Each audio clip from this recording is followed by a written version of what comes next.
Okay, I'm not gonna lie, I am feeling a little bit of an imposter syndrome up here with so many greats. These are very, very, very smart and accomplished people. So why don't we start with some introductions. Tell us who you are, what institution you work at, and how long you've been in the field of neuroimmunology. So hi, my name is Bruce Cree, and had I known that my colleague Dr. Zamvil was going to be wearing a tie today, I would be wearing a tie as well. But I figured at Stanford, it's a little bit more casual than UCSF, which is my institution. And so, yeah, no tie for me. But Scott, you're looking good. So I have been involved in neuroimmunology since my residency, and I think the thing that propelled me to go into neuroimmunology was a very tough case.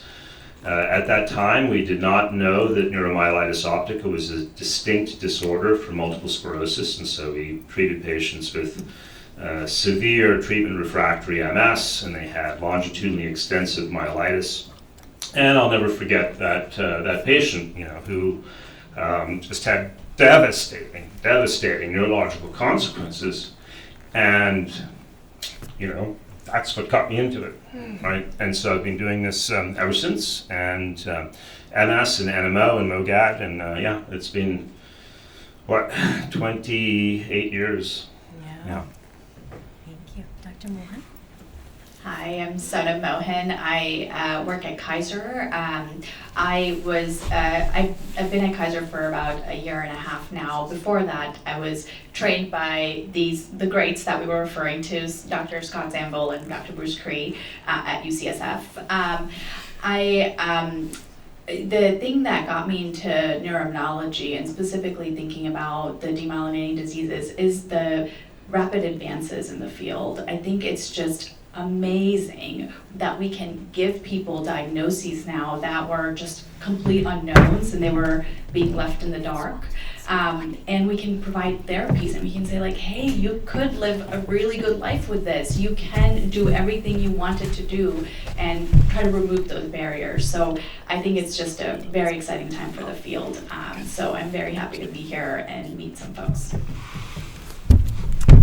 Hello, my name's Jamie McDonald. Thank you so much for having me here today. I'm really excited to speak with many of you today. It's really an honor to be here.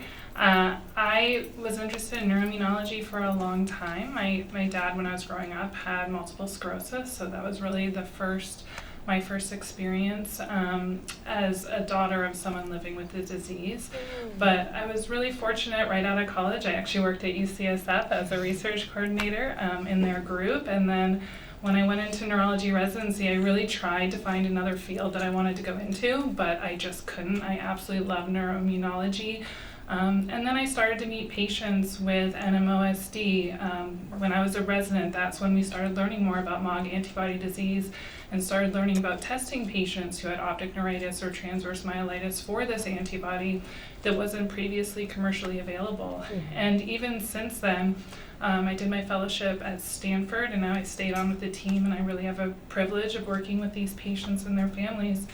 I think we're learning so much more about to treat these patients. So I absolutely love working with the patients and the team, and thrilled to be here today. Great. I'm Scott Zamvil, and I'm at UCSF, and thank you for having me participate and inviting me. I'm really pleased to be here with all of you. And to comment with regard to Bruce, yesterday we were doing a tour with Michael and Jill and Samira, and we actually showed him your office, and with a Weil and Sandler. But I said that I had to wear a tie because Bruce would be wearing a tie today. So, didn't happen, but we will remember this. We have to get pictures of this. Like the prisoner's dilemma. We're going to share this with Steve Hauser, seriously. So I've been involved in neuroimmunology research. You asked how long? Well, you don't have to disclose how long. No, how long? I started as a medical student at Stanford, my MD, PhD. Probably my career began up here and then started trailing down in 1985. So it's been 40 years that I've been doing. That's all I've been doing is MS-related research in demyelinating diseases. My introduction to NMO was in August of 2008, and it was Bruce that introduced me to NMO, and he is responsible for my doing research in NMO. Wow. And so that began our immunology research. So we've had quite a history together. We've done good collaborative work, but also because the animal model that we work with targets MOG, that it was a very natural progression to actually start working on MOGAD as well. And so some of our research, and you'll hear, you'll have questions, but Carson, who's here in the audience, as well as Akash, we all work together as a team on MOGAD and have our grants relate to MOGAD right now. And we do both research on NMO and MOGAD. Thank you all. And just to clarify, I adore Bruce, but the photographer told me the lighting was better here, so he had me move here. Okay, so now that we know who everyone is, although they don't need an introduction, let's start with defining NMOSD and MOGAD in 2025. So Bruce, let's start with you, since you introduced Scott to NMO in 2008. In 2025, how would you define NMOSD? Yeah, great question. So I think one of the major advances that has occurred from the time when I was doing my residency training to now is the identification of critical biomarkers that allow us to make much more precision diagnostics for our patients, or diagnoses for our patients. So for neuromyelitis optica, we have the aquaporin 4 antibody, which is a pathogenic antibody. Normally, you do not see this antibody in anybody unless they happen to have NMO. And so it's a very powerful test that provides us a great degree of confidence and understanding about the disease state, that also allows us and opens up the possibility for treatment. So it's critical to have that antibody being positive. There's a similar antibody which is associated with MOGAD, and so we have had reiterative better and better testing available for these conditions. And so today, a lot of the way we make our diagnosis is based on, first of all, the clinical presentation. Certain patterns present themselves that are consistent with these diseases, and then the antibody testing secondarily. And then lastly, neuroimaging can be useful as well, and that includes imaging of the brain, the spinal cord, even looking at the retina by optical coherence tomography. All of these things can be helpful and supportive, and finally looking at the spinal fluid too. So we do have criteria for diagnosing NMO and MOGAD, but I would say there is still a proportion of patients who test negative for both of these antibodies, but still have conditions that appear to be clinically very similar to what we think of as NMO and what we think of as MOGAD. And there's a great unmet need for identifying additional biomarkers in these individuals, and this is some of the work that is currently being done at UCSF and at other institutions. So there's still an unmet need there, but I think we have made a tremendous amount of progress, and this is all due to the work of Van de Lennen and colleagues at the Mayo Clinic, Brian Weinshanker and Sean Piddock and Ian Flanagan, who I think you know all of them. And so it's been incredibly helpful, but there's still a little bit of work to do. Yeah, thank you. Scott, Dr. Zamvil, can you define MOGAD in 2025? Wow, that's an interesting.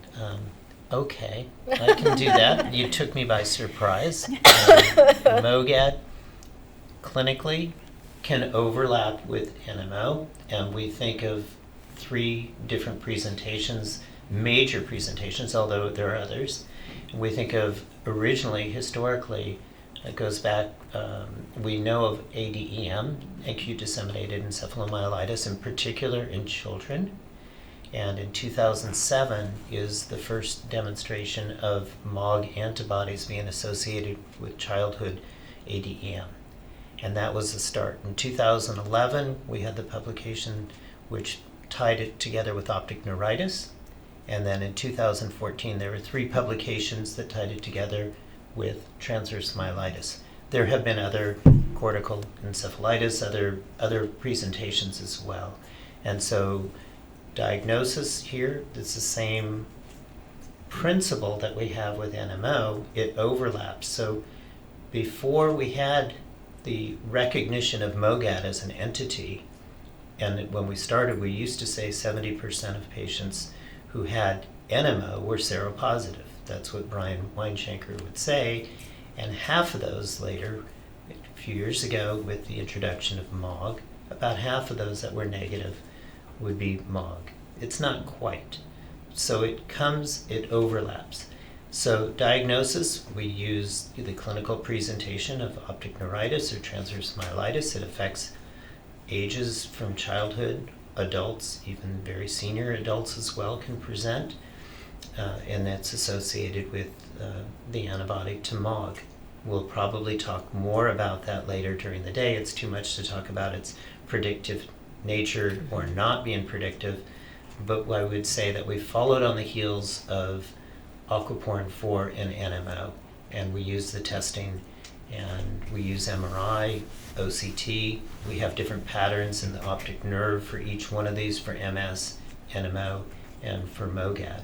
And that's where we have Bruce, who really is helpful in terms of diagnosis, and he's my senior person that I rely on for help. Dr. McDonald, can you speak to the prevalence of both NMOSD and MOGAD?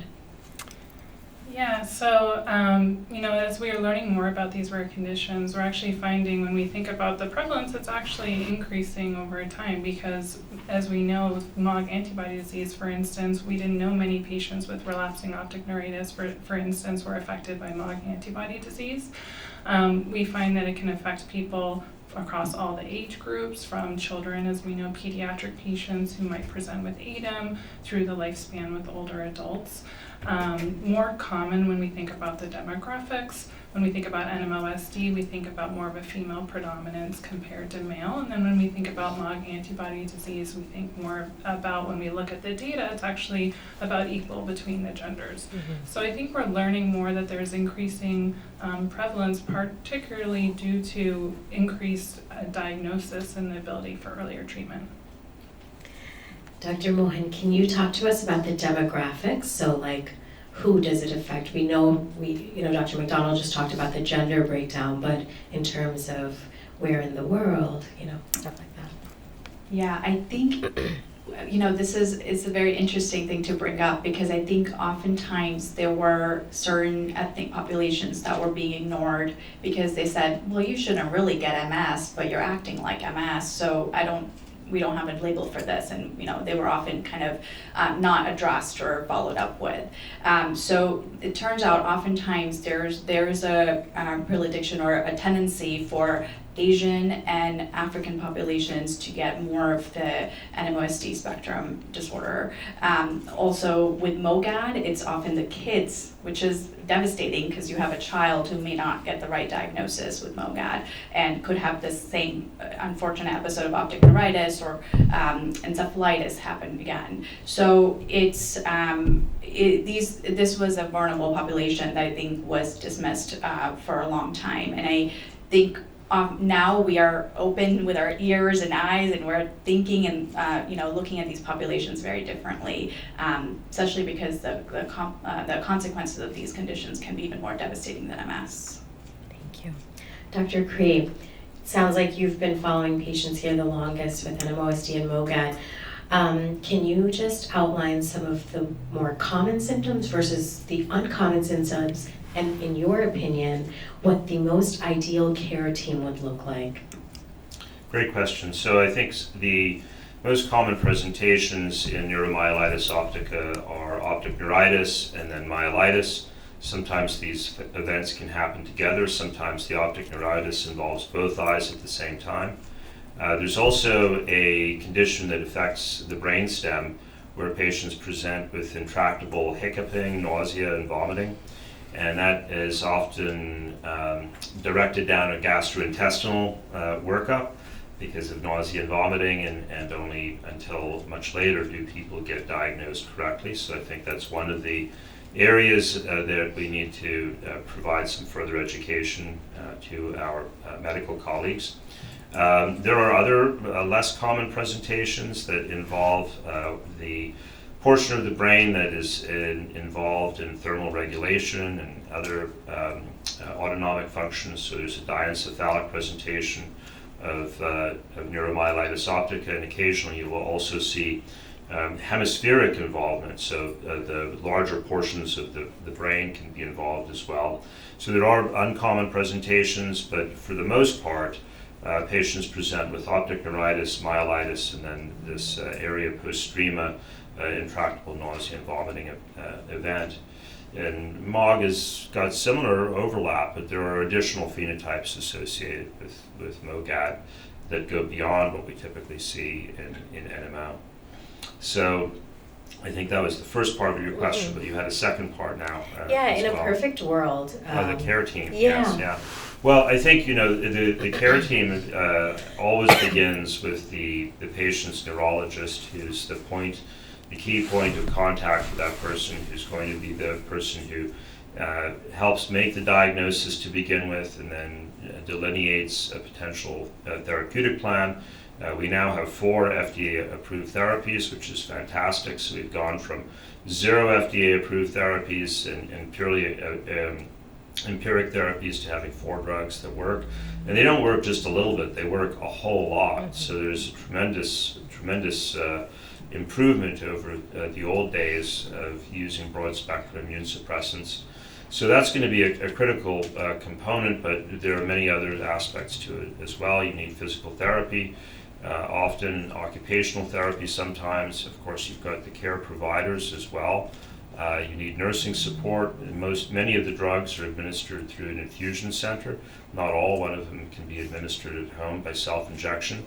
So you need a care team for administering these medications as well. And then, of course, there's the whole back office that we always forget about. The people who are obtaining the authorizations and working with the insurance companies and scheduling the visits. And I think they deserve a tremendous amount of credit because they keep everything operational. And we wouldn't be able to deliver care without them.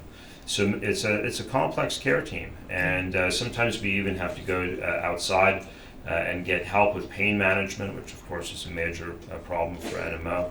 So there can be multiple points of contact with the medical system to provide sufficient support and care for NMO. Great, thank you.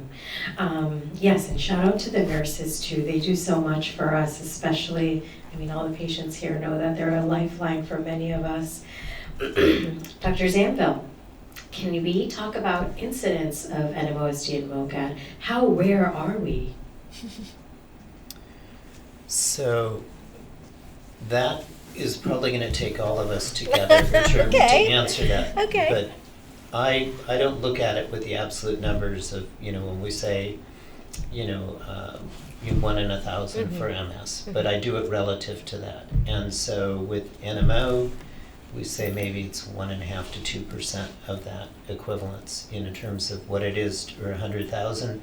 Then I would ask you to give those absolute numbers on that. MOGAD is that it's evolving, but we estimate probably about 3 times more common, would you say? Where would you put that?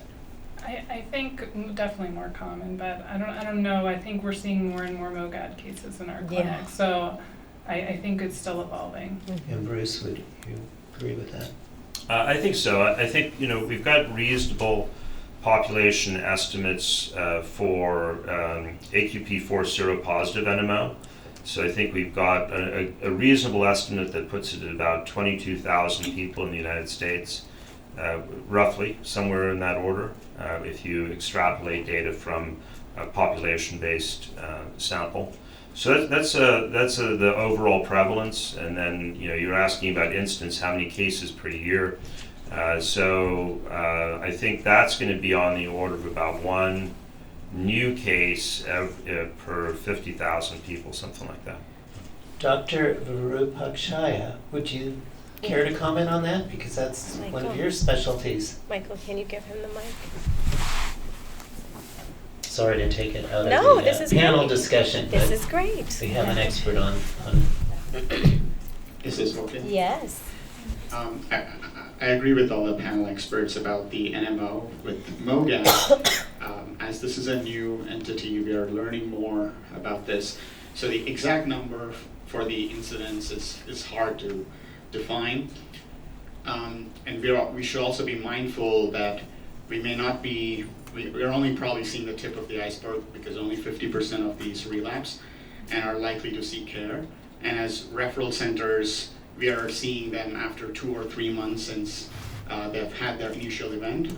If they've made full recovery, they're likely not to show up, and they're likely not to be entered into databases for us to make an exact estimate.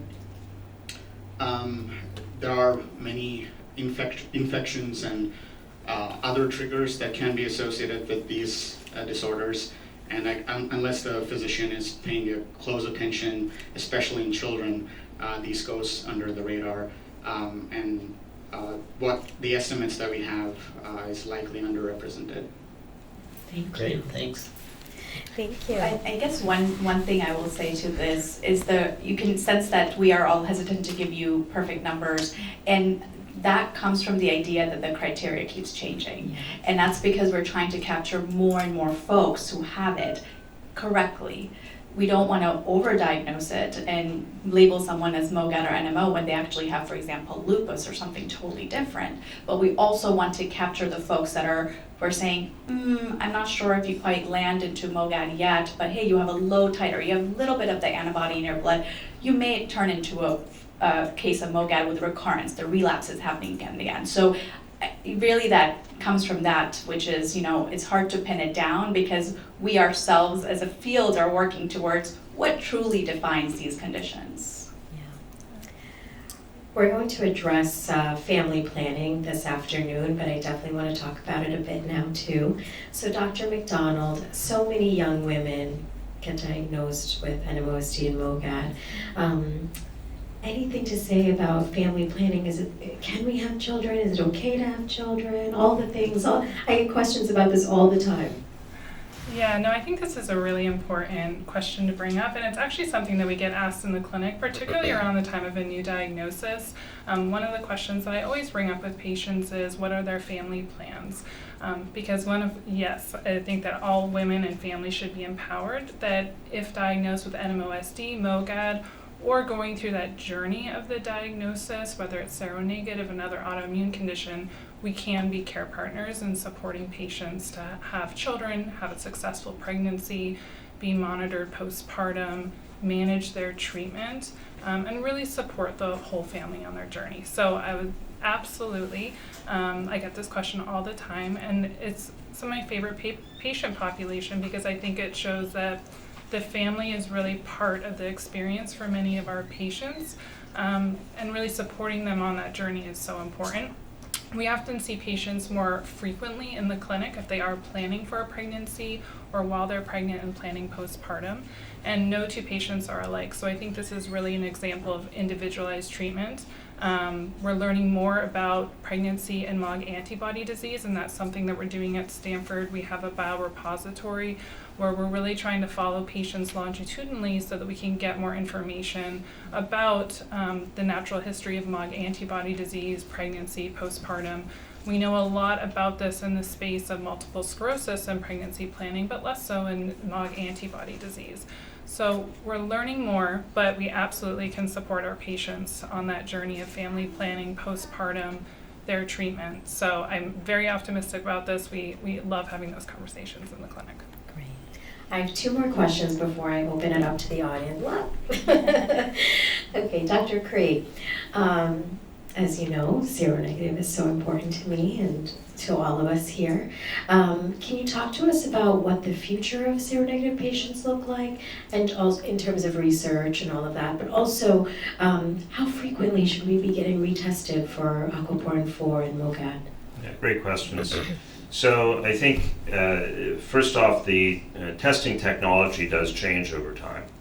And I have had a number of patients who looked like they had NMO but tested negative, who then later, as the technology improved, tested positive. Well, did they seroconvert, as some people have suggested? I think probably not. I think we simply weren't able to detect the antibodies using older technology. And that raises a great question about what's the best technology. You were mentioning this earlier. So the best technology we have is something called a cell-based assay, where we use a type of cell that's expressing aquaporin 4, and we use that cell to, in a dish, to determine whether antibodies are present and recognize that cell versus a control. And that's the best type of technology we have. There are other versions where we look at things on a piece of paper and they don't work nearly as well. Those types of assays are prone to both false negatives and false positives. So getting the right test is critical. So one of the things that I've been advocating for is easy access to the testing. Even in the United States, you'd think the best possible testing would be generally available everywhere, but it is not. There are still hospitals that use the ELISA methodologies, which are prone to sometimes getting it right and sometimes getting it wrong.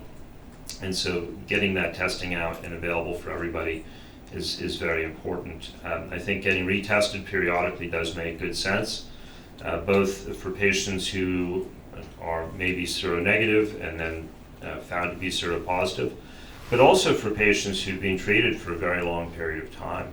I've seen patients sero-revert after many years of treatment with B-cell depleting therapies, and stably so, and it raises the question, do they still have NMO, or has their underlying immunological state been somehow changed as a consequence of treatment? So these are very, very important questions that we have to address. So, yeah, getting tested, the right tests, retesting periodically, all very, very important.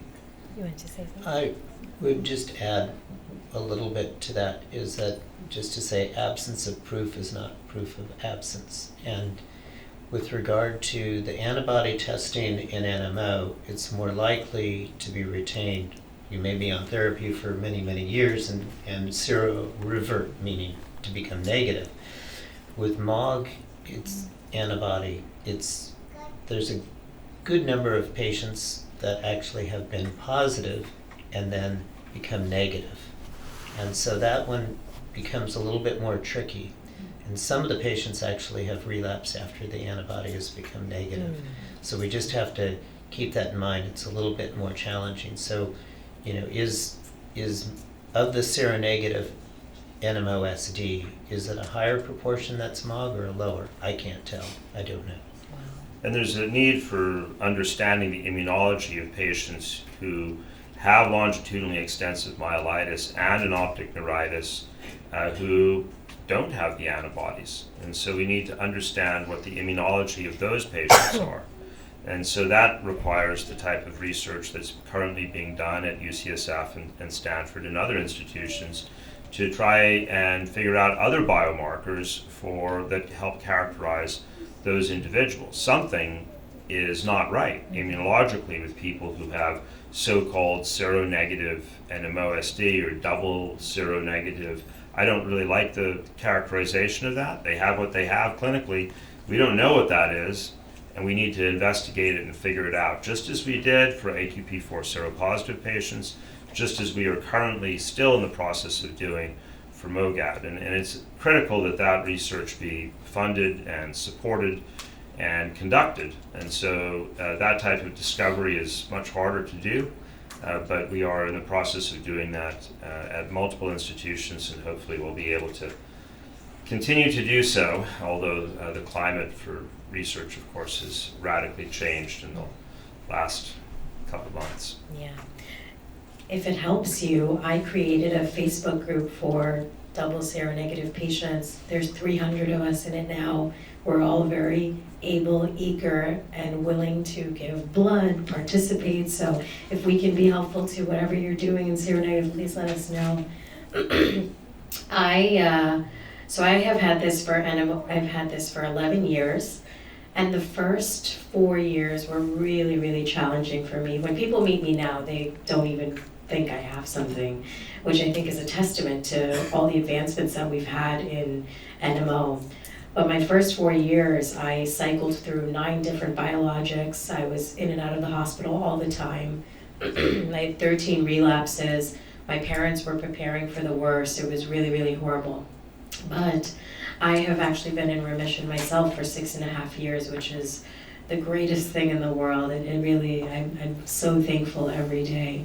But even so, I feel like relapse is something that's always kind of on my mind. It's like, is it going to come? Like, when is it going to come? So my last question to the panelists are, is there any way for us to predict relapses in either NMOSD or MOGAD?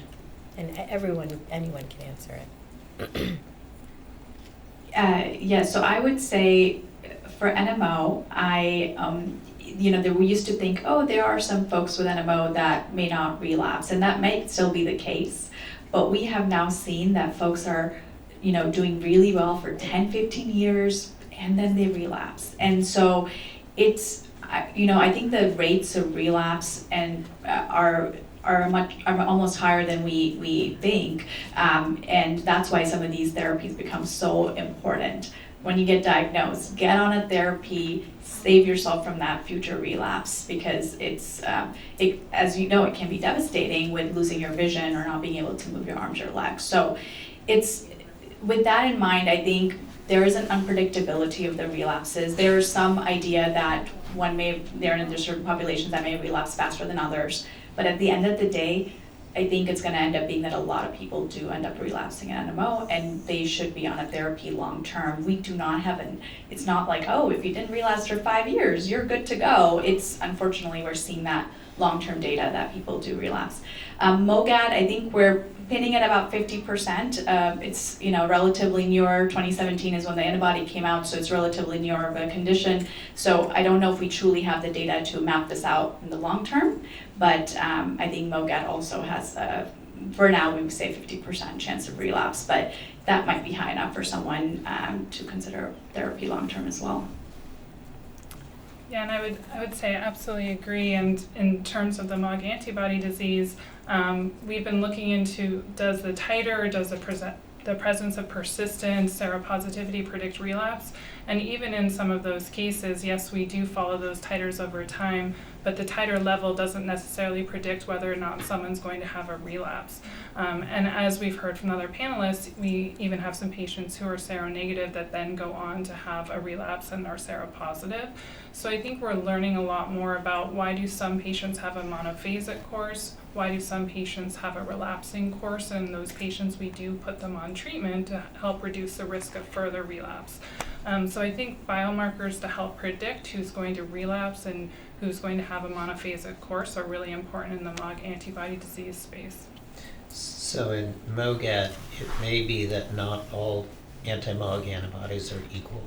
So a certain one may be more common to one region of the molecule of MOG, and then another one might be better at predicting relapse, as the Australian group has taught us. But with regard to NMO and surrogate markers, Dr. Cree, could you?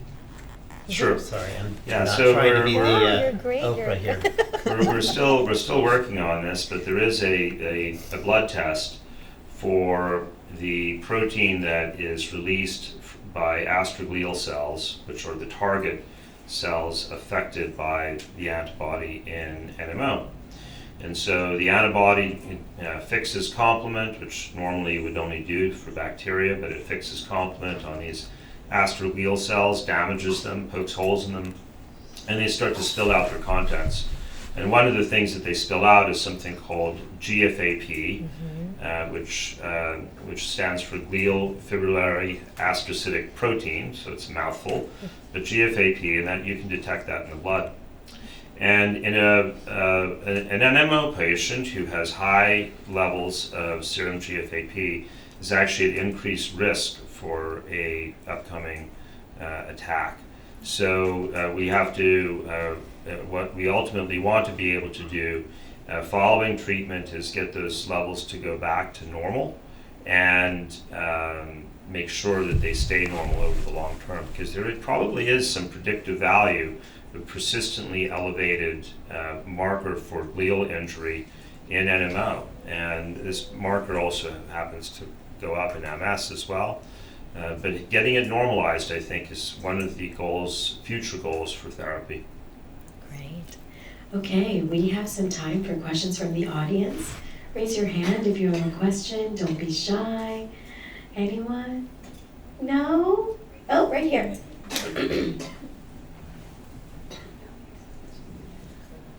Hi everyone, my name is Mary Joyce, but I go by Joyce, but my doctors go by Mary. I'm actually a patient of Dr. Cree. I've been seeing you since 2022, and I don't recall ever seeing you without a tie on. So you look pretty different today.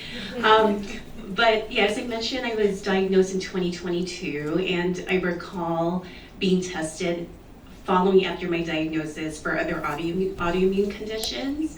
And I actually was diagnosed with a secondary autoimmune condition. So my question was, is that common amongst NMO patients? And this might be a full day question, but if you can kind of shed light on how that connection comes about. That's such a good question. Thank you. Who wants to? Well, NMOSD is associated, I mean, Bruce Wu can both answer that together collectively, but around a quarter of individuals will have antibodies to other antigens or proteins that are associated with other autoimmune diseases like lupus, Sjogren's, some connective tissue disorders as well.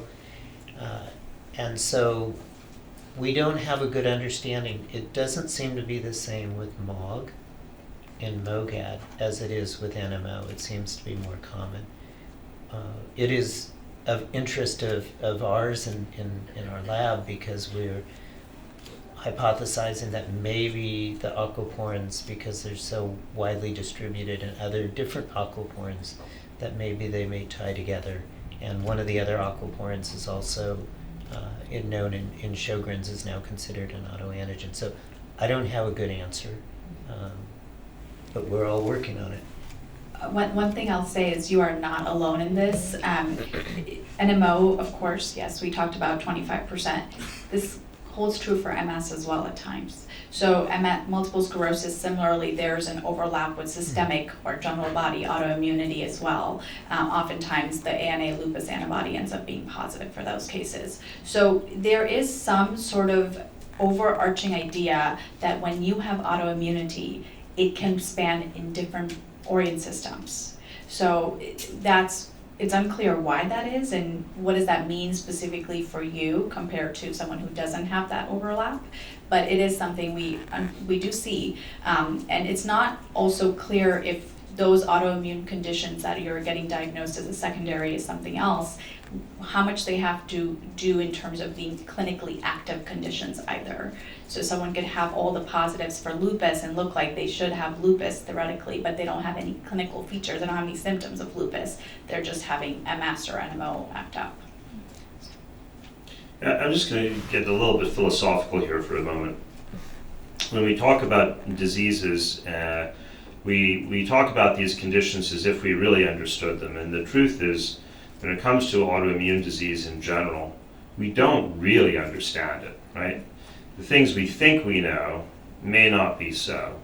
And whatever you're experiencing as a patient who's got more than one disease state, they may be related.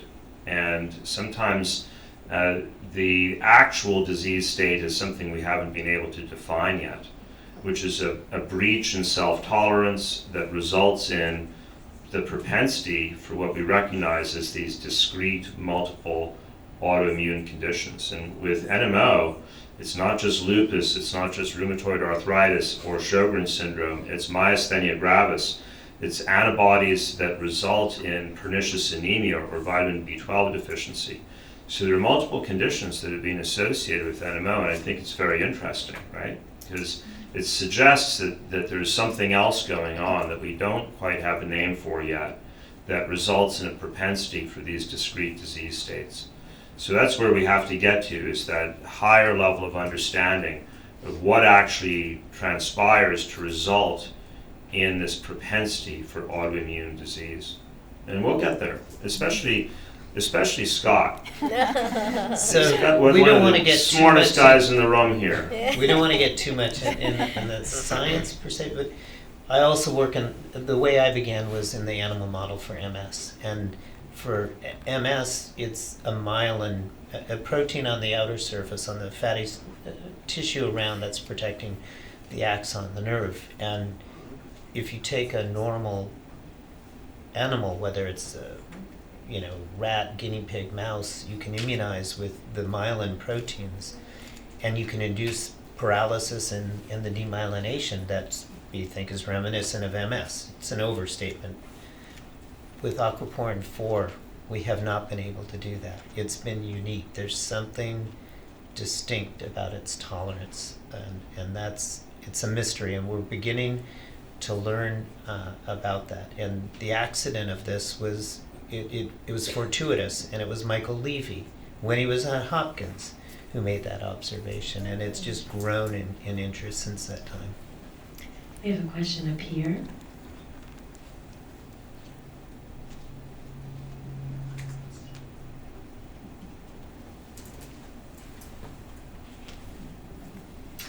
Hi, I just wanted to know, is it possible to be diagnosed with both MOGAD and NMOSD? I know what I want to say, but go ahead. So, as we've all mentioned, the criteria is evolving. So, in the current state, I would say for me, it is impossible, only because the MOG antibody is finicky right now.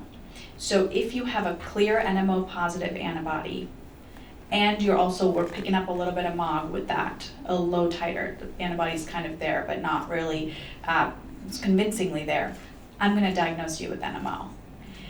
But we're still understanding the antibody. If there's a better test over time, we can be more specific, more confident that this MOG antibody is truly pathogenic, it's causing problems. That may be the case. You could get a dual diagnosis. That is how I practice right now, but I'm curious to see what others say. The cases that I've seen where the MOG antibody's been positive, and also the aquaporin 4.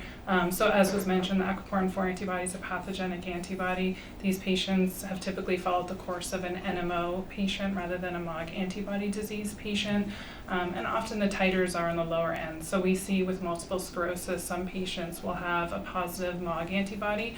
It's about 5% of those patients if we tested all of them. And often they're the lower titers. So we kind of use the clinical presentation that we talked about, but also did they get the right MOG antibody test, what's the titer, and looking to see if there's an alternative diagnosis. So I think in those cases that I've seen, it's really been they follow the course of the NMOSD, have the positive aquaporin 4, and the MOG antibodies typically at a lower titer. I'll be more simplistic. I would say, in general, they don't overlap.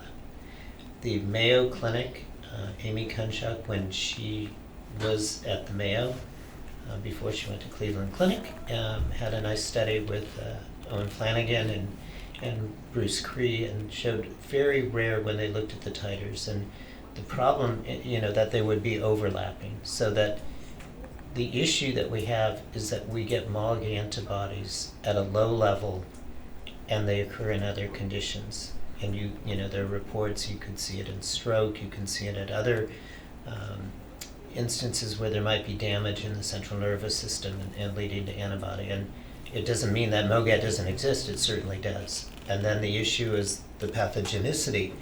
With aquaporin 4, we know with NMO that the treatments, 2 of the 4 treatments we talk about for NMO, both target the antibody, the complement system, and it's a very powerful medication. We don't have that evidence in MOGAD at this time. We believe that the antibody is pathogenic in some instances, but maybe not in all. Yeah, we have a final question right here. Hi, so there's probably patients here who they probably just got diagnosed and they're trying to figure out just the confidence with their doctors. And my question for you all, what do you do in your practice? Because we know autoimmune conditions, so uncertain, night and day difference all the time. what do you do to instill just like the confidence to your patient, like this is your correct diagnosis, or this is the plan that I have for you, so that they're comfortable and trust you all with their care? Yeah, I think that's a really good question. So the relationship that we have with our patients is really important because one, the first meeting with a patient, you learn about their individual circumstances, their other medical conditions. We really sit down with the patient and talk about the diagnosis and take the time to do so. So I think it's really important in the first meeting when you're discussing a diagnosis with the patient. We show them the pictures, we talk about how we make a diagnosis. We pull up the MRI scans if they have their MRI scans and say, okay, this is what I am seeing. And really make sure that a patient feels comfortable with their diagnosis and they can ask questions and that they can communicate with you between visits if necessary. And also having a dedicated visit to talk about the treatment plan. I think often I'll have a visit where we talk about the diagnosis and make sure that a patient really feels comfortable with that diagnosis. If there's any ambiguity or other autoimmune conditions that we need to talk about, that they have that time. It's also really helpful if they meet our whole team. We have really wonderful nurses who work with us in the clinic and other team members that can really make a patient feel like they're well supported when they have a new diagnosis. And I think that's really important that a patient feel comfortable with what that means before talking about the treatment plan, because we're signing up patients for chronic treatment, and I think that's a really big deal, and they need to feel comfortable that they're supported by their care team. One thing I will say, if I cannot put myself in a patient's perspective who has an MO because I don't know what they're going through, but one thing I feel that most of my patients I see, they come to me and they look alone and they look afraid. And the thing is, now things are so different, and I don't know what it was like in the past because I have not worked in the field like Dr. Cree, Dr. Zamvil for so many decades, but at the same time, I do know that I can offer them so much today.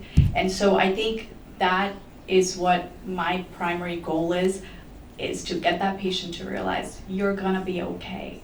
And you're gonna be okay because we're gonna get you on the right treatments, we're gonna get the diagnostic tests, we're gonna chase this till we get to the answer. So, and they have a very good care team. I think that's really important. They have to go into that support system, whether it's through their or health organization or whether it's to their family and friends.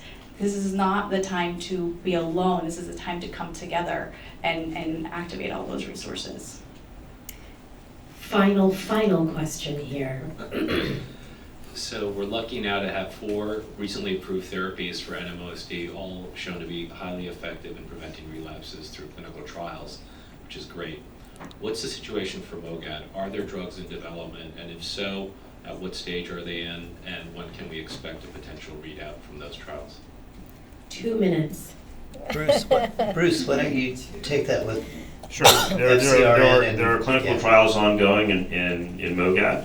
There's, for example, one with satralizumab, which is a product which is also being used and is FDA approved for treatment in NMO.